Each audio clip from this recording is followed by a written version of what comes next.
왜 애기 낳는데 배가 바로 안 돌아가지? 올은 언제까지 나오는지 가슴은 수박만해지고 머리도 자꾸 빠지고.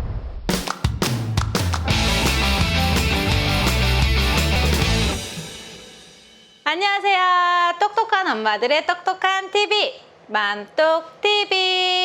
오늘은 임신과 동시에 생기는 엄청난 신체적 변화들과는 또 다른 출산 후에 생기는 다양한 신체적 변화들에 대해서 알려드릴게요. 참고로 임신 증상과 마찬가지로 출산 후에 달라지는 신체적 변화들도 당연히 개인차가 있습니다. 그럼 시작해볼까요? 먼저 자궁의 변화. 출산 직후에 가장 많이 하시는 질문, 왜 아기 낳았는데 아직도 배가 그대로예요? 그렇습니다. 아기 낳는다고 배가 갑자기 쑥 꺼지지 않아요.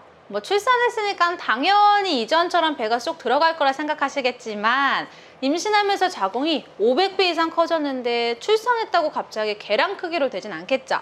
하여 출산 직후의 자궁은 내 배꼽 언저리에서 동그랗게 아기 머리통 정도로 만져져요. 한 임신 5, 6개월 정도 된 배 크기? 그리고 자궁은 이 수축 과정을 통해서 점점 배꼽 밑으로 내려가고 4주가 지나야 출산 전 크기로 돌아와요. 이때 훗배열이라고 들어보셨나요?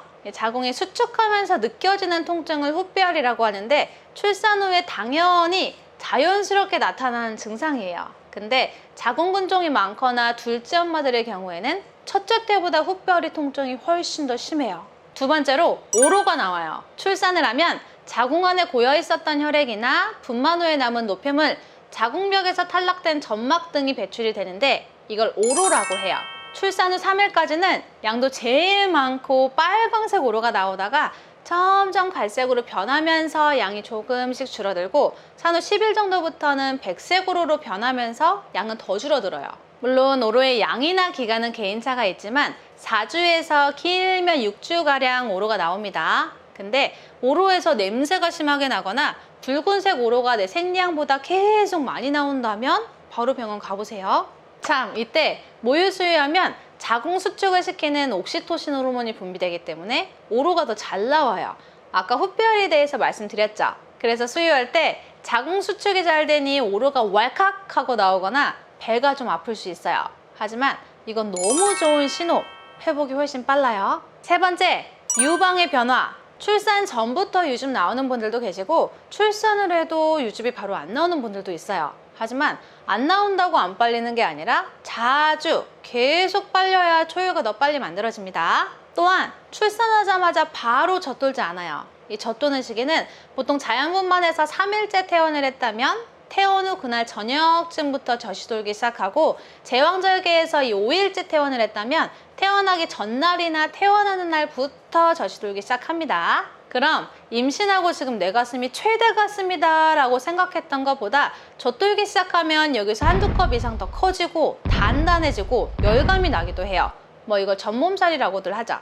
하지만 이렇게 젖이 왕성하게 도는데 모유 배출이 안 된다? 쉽게 젖은 계속 도는데 모유 수유나 유축을 거의 안 한다면 전몸살은 더 심하게 더 오래 갑니다. 네 번째, 늘어난 질이 원래대로 돌아와요. 자연분만을 하면 아기가 자궁 바깥으로 빠져나오면서 질도 당연히 늘어나지만 점점 원래 상태로 돌아와서 2주 정도가 지나면 임신 전과 같은 상태로 회복은 돼요. 하지만 회복된 후에도 예전보다 질이 늘어나 있거나 탄력성이 떨어져 있기도 하는데, 이때 골반 근육 강화에 좋은 케겔 운동을 꾸준히 하시면 질 수축 효과는 물론 요실금 예방에도 효과가 좋습니다. 다섯 번째, 산후 부종. 대부분 엄마들 보면 출산하고 되게 많이 부어요. 물론 안 붓는 분들도 계세요. 그 이유가 임신 중에 우리 몸은 출산을 대비해서 많은 영양소나 수분, 지방을 저장할 뿐만 아니라 출산 후에 수액 굉장히 많이 받죠. 특히 자연분만보다 수술하신 분들이 수액을 더 오래, 더 많이 받기 때문에 좀 더 부어요. 그래서 부종 진짜 심한 분들은 이렇게 눌렀을 때 살이 안 올라오는 분들도 계세요. 특히 다리랑 발도 엄청 부어서 신발도 안 맞고 심지어 발가락까지 부어요. 그래서 제가 출산 가방 싸는 영상에서도 말씀드렸지만 발이 많이 부어서 신고 온 신발이 안 맞을 수 있으니 여유 있는 신발 챙기세요 라고 말한 것도 이 때문인 거죠. 이 산후 부종은 보통 1, 2주 이내에 다 빠진다곤 해요. 하지만 빠지는 시기는 개인마다 달라서 가만히 있어도 2, 3일 안에 부종이 싹 빠지는 분들도 있고 진짜 오래 천천히 빠지는 분들도 계시답니다. 저도 부종 빠지는데 진짜 오래 걸렸답니다. 6번째, 소변을 많이 보고 땀도 많이 난다. 임신 기간 중에 쌓여있던 수분이 몸 밖으로 배설되기 때문에 일시적으로 소변도 많이 보고 땀도 진짜 많이 흘려요. 하지만 반대로 여러 가지 이유로 분만 후에 배뇨 장애가 발생될 수 있어 출산 후에 하루 이틀 정도 소변을 잘 못 보는 분들도 계세요. 그래서 방광 기능을 확인하기 위해 자연 분만 후 4시간 이내에 소변 시원하게 잘 봤는지, 제왕절개 하신 분들은 소변줄 빼고 소변 시원하게 잘 봤는지 확인하는 중요한 이유가 바로 이거예요. 근데 계속 소변을 못 본다, 요의감도 없다, 그렇다면 일시적으로 소변줄을 이용해서 잔뇨를 체크하기도 해요. 하지만 몇 번이나 시도하는데도 계속 소변을 못 본다면 소변줄을 꼽기도 합니다. 7번째, 변비. 출산 후에 폐음절개 부위나 수술 부위 통증으로 인해서 이 배에 힘주는 게 어렵거나 불안해서 참거나, 또한 복부가 늘어나 있기 때문에 장애 활동이 줄어서 변비가 생기기 쉬워요. 임신 중에도 변비 때문에 고생 무지만 하는데 그죠? 하지만 대개 산후 이틀에서 4일 정도가 지나면 임신 전과 같은 변이가 나타나고 병원에서 변을 좀 묽게 하는 마그밀 같은 약물을 처방해 주기도 해요. 근데 계속 변이를 못 느낀다면 담당 주치의한테 꼭 말씀하세요. 8번째, 머리카락이 많이 빠져요. 산후 탈모는 출산을 경험한 산모의 80%가 겪는 증상으로 호르몬 변화로 나타나요. 임신 중에는 에스트로겐 호르몬 증가로 인해서 임신 전보다 머리카락 많이 안 빠져요. 다들 느끼지 않으셨나요? 하지만 출산 후에 호르몬이 정상 수치로 돌아가고 이 모근도 약해지다 보니 임신 기간 때 안 빠지던 머리가 한꺼번에 빠져요. 그래서 일시적으로 산후 탈모로 이어지기도 하지만 머리만이 안 빠지는 분들도 계시긴 하더라고요. 보통 출산 후 3개월부터 슬슬 빠지기 시작해요. 이때 내 머리가 갑자기 막 많이 우두두 빠진다고 너무 당황하지 마시고, 임신했을 때 안 빠지던 머리가 지금 한꺼번에 다 빠지는구나, 자연스러운 현상이구나, 이제 시작됐구나 라고 생각하시면서 너무 큰 스트레스 받지 말아주세요. 스트레스 받으면 더 심해져요. 보통 출산 후 8개월 정도가 되면 잔디인형처럼 엄마들 머리카락이 한 이 정도 나기 시작하더라고요. 근데 전 출산 후 28개월이 지난 지금 왜 이 앞머리는 아직도 여기서도 자라지 않는 걸까요? 9번째, 눈이 침침해진다. 출산 후 수정체 부종과 호르몬의 영향으로 일시적으로 눈이 좀 침침해질 수 있어요. 하지만 되게 시간이 지나면서 서서히 회복되기 때문에 너무 크게 걱정하지 마세요. 참고로 산후조리 기간에 특히 좀 어두운 곳에서 책을 자주 읽거나 작은 글씨를 좀 오래 보다 보면 시력이 좀 떨어질 수 있어요. 그래서 저 조리원 있을 때도 책이나 핸드폰, TV 많이 보지 말라고 계속 얘기해 주시더라고요. 10번째, 잇몸에서 피가 나기도 해요. 출산 후에 잇몸 혈관이 얇아져서 일시적인 증상이지만 쉽게 붓고 이가 시리거나 피가 나는 경우도 있어요. 그래서 딱딱하거나 차가운 음식은 산후 조리 기간에는 가급적 피해주세요. 11번째, 튼살, 임신산, 기미 등과 같은 피부의 변화들. 임신 중에 발생했던 기미, 유방이나 겨드랑이 색소 침착 등은 분만 후에 조금씩 옅어지지만 기미가 더 심해지는 분들도 계세요. 그리고 임신선은 언제 없어지나 할 때쯤 조금씩 옅어졌던 것 같아요.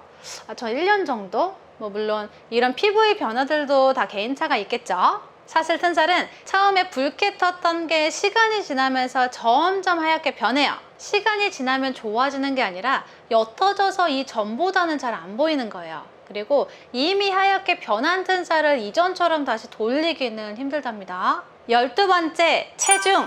예를 들어 임신으로 늘어난 체중은 12kg 정도지만 출산으로 빠지는 체중은 한 5, 6kg 정도? 부종이 빠지면서 몸무게는 더 줄어들 수 있지만요. 나머지는 산후기를 거치면서 서서히 빠지는데 3개월 이내에는 다이어트 황금기, 6개월 이내에 빠지지 못한 살은 그대로 남아서 나의 평생 동반자가 된다는 말 들어보셨나요? 저는 따로 다이어트는 하진 않았는데 모유 수유하면서 어느 순간부터 살이 진짜 많이 빠졌어요. 12번째, 단유 후에 2번째 가슴의 변화가 찾아옵니다. 가슴 처짐, 그리고 어쩔 수 없이 가슴의 탄력성도 떨어져요. 여기서 잠깐 말씀드리고 싶은 게 모유수육 때문에 가슴 처진다고 진짜 많이 알고 계시지만 1차적 요인은 모유수유가 아닌 임신과 출산. 임신하면서 가슴 커지죠. 출산하고 젖돌면서 가슴은 또 커져요. 이미 임신 전보다 출산하고 나서 두세 배 이상은 가슴이 커졌기 때문에 임신 출산만으로도 단유를 하고 났을 때 가슴 처짐이 올 수 있다는 거죠. 하지만 개인의 유선 조직이나 지방 비율, 피부 탄력도, 가슴 크기, 임신 출산 횟수 등에 따라 가슴 처짐 정도는 달라질 수 있습니다. 마지막으로 이 외에도 건망증이나 산후 우울증 등이 나타날 수 있어요. 네, 오늘 영상은 여기까지입니다. 한 아이를 임신해서 출산하고 그 후의 과정들까지 어머니는 정말 위대하죠. 제가 이 영상들을 만들면서 임신하고 출산을 하면 내 몸이 이렇게 되나? 라고 부정적으로 생각하시기보다는 많은 분들이 미리 알면 좋을 것 같다는 생각을 하면서 영상을 만들었는데, 임신 전인분들이 이 내용만 보면 객관적으로 당연히 두려울 수 있어요. 물론 저도 임신 전과 지금의 삶은 진짜 많이 달라졌어요. 당연히 두렵기도 했고 이런 과정을 다 겪어봤고 느꼈지만 개인적으로 저는 둘이 아닌 셋이라서 더 행복하고 지금 아이가 태어나서 더 많은 도전을 하고 있어요. 그리고 사랑스러운 한 아이를 태어나게 한 자랑스러운 어머니이자 그로 인해 내 몸이 변화된 과정들은 또한 굉장히 자랑스럽고 누구보다 더 아름답고 훌륭한 몸이라고 생각해요. 살짝 울컥해지네요. 우리 사랑하는 남편도 그렇게 생각하겠죠? 그래서 임신과 출산을 겪었지만 전 아이 키우면서 이런 감정을 더 크게 느꼈기 때문에 둘째는 더 얼마나 이쁠까, 넷은 더 얼마나 행복할까라는 생각이 들더라고요. 언젠가는. 네.